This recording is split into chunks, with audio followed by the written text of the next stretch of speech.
Hi guys, it's Anne and welcome back to my channel. Today I'm going to be featuring a special guest that will do an unboxing of a Nintendo Switch, the OLED version.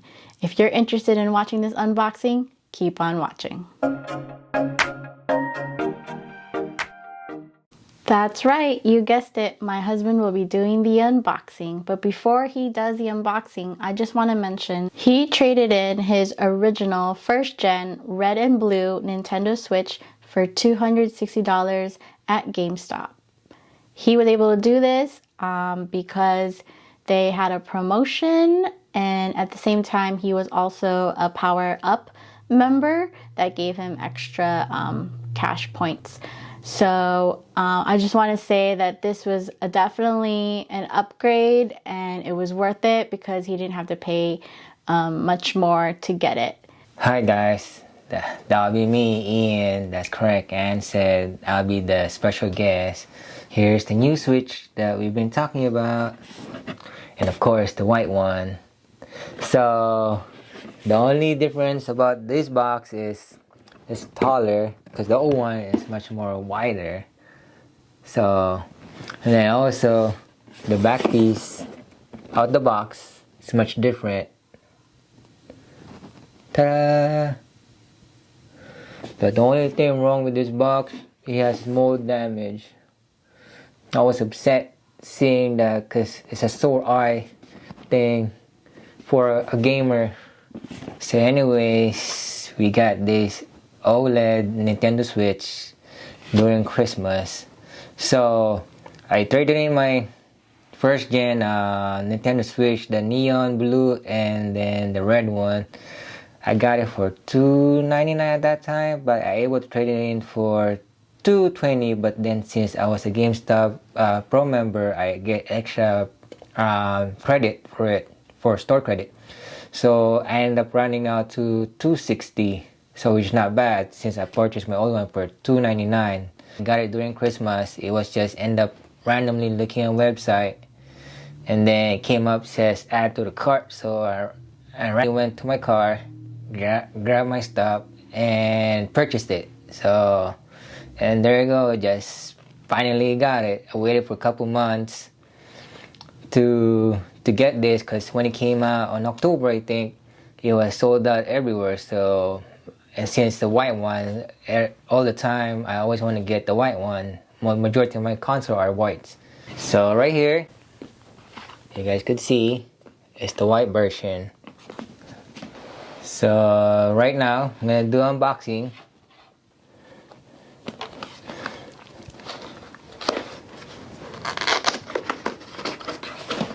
There's a couple things about this Nintendo Switch OLED from the original one.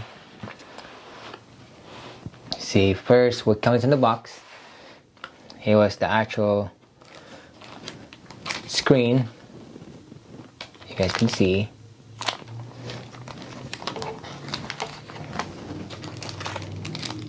The two Joy-Con come with it, all white, similar to the original one. Of course, the instruction book right here.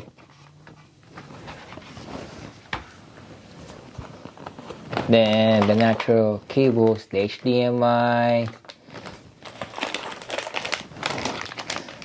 the AC adapter power,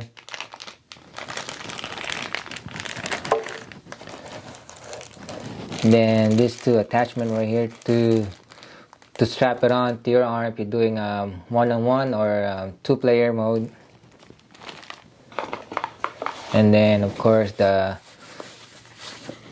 attachment with the Joy-Con that could do a regular controller.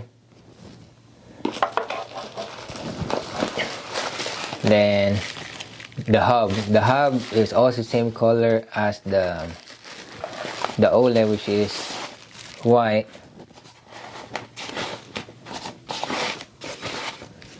Here you can see. So right here, we're gonna do some comparison. The new thing about the OLED on the hub is it's much smoother and rounder on the sides. You guys see right here. And then on the back, from the old one, it's like a flap, but this one you can completely take out. So the only thing they add on this one is the Ethernet port part right here. Okay, you guys see it's kind of hard, but it's right there. So the old one has 3 USB port, but this one only has 2, which is the 2 on the side now. Instead, the third one is inside the old one. So this one you could see right here, AC adapter, HDMI, and LAN port. So I'll show you guys the old one. We have the Animal Crossing version. You see there's 2 USB port on the side, and the back, the flap stays just like a regular flap. But right here you see the AC adapter, the USB, and then the HDMI output. So that's 2 difference about the OLED and the original. So right here we're gonna compare the monitors or the screen. So on the old one, the black print has a bigger size. You guys could see right here, much more bigger. But on the OLED,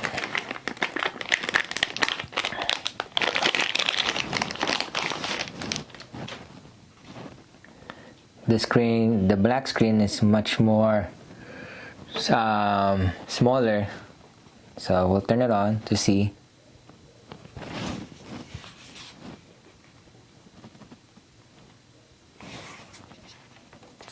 So you guys could see the difference.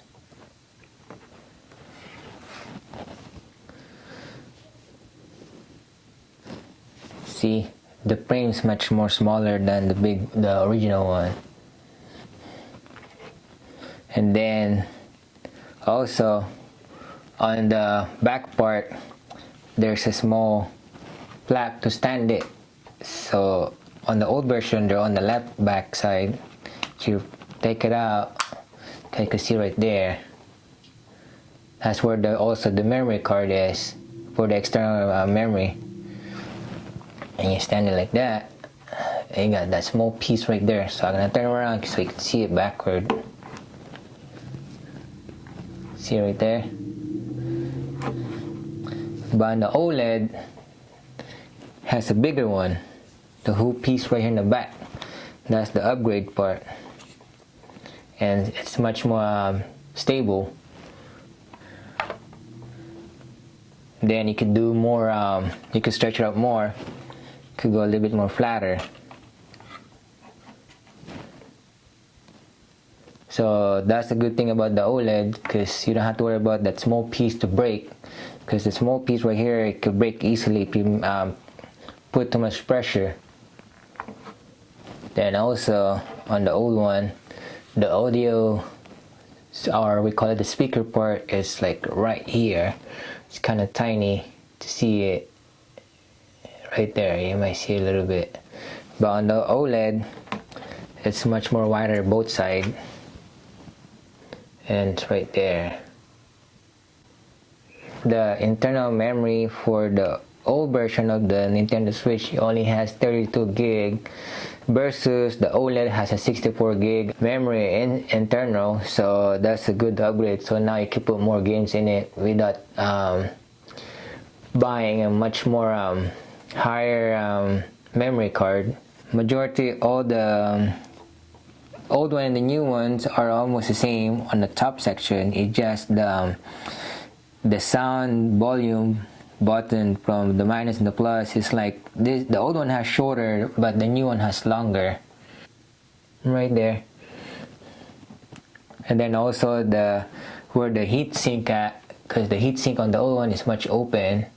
Okay, see right there. Versus the new one, it's a little bit more protected.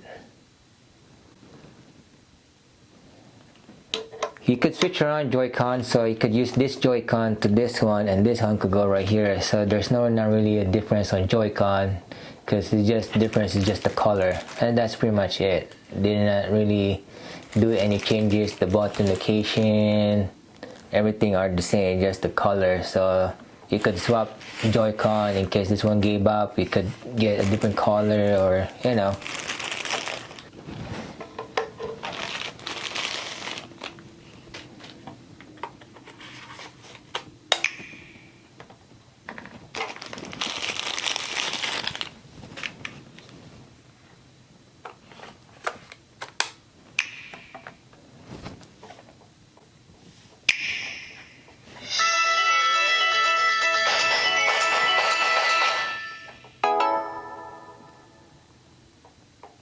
So you guys notice the audio is much more clear, better, and then he has more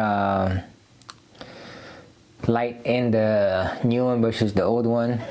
When I got to GameStop, they told me I should not do the factory reset because they want to try the product is working. But to me, that's kind of not good because they could steal any of your information.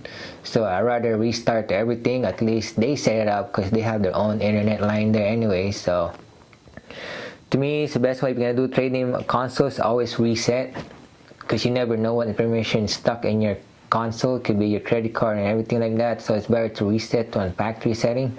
So let them do the setting. They got time to do it. And that is it, you guys. I hope you liked this video. If you did, please hit like. If you want more videos like this, please hit the subscribe button. And if you have any questions, please leave a comment below.